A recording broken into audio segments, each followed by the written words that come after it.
Nang ning. Kah?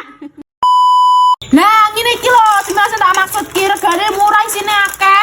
Kok mesti nambah tuku cuma mesti isine sithik. Adae gede. Iki lho, Mimo Food Pampang sapi panggang. Walah, ya lah iki mesti sing anyar meneh iki. Oh, yo. Dan isine ki yo enak. Lan. Enak sing dawa, sing kotak.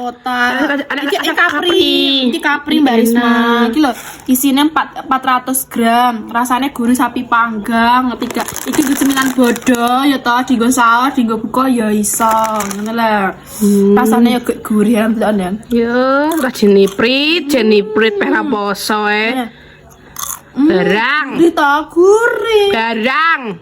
Ya Allah, ampuni dia ya Allah. Enak pol kayak ngene iki. Iya, kok sama maghrib aja aku nama maghrib. Lah tuku ning ndi? Ning kanjang kunengku ya ngene iki tanggo buka meneh bisa ya. Kok buka ya ini mangan ae no kok. Ya. Kan nang tak sedeke ning kamar tapi ya. Aku yang njaluk tokoke.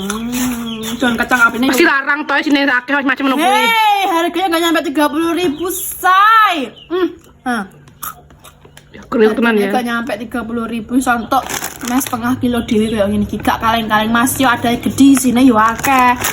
Kok ora kayak sini viti-viti liyane. Ya. Ngene. Kah? Nang ning. Kah?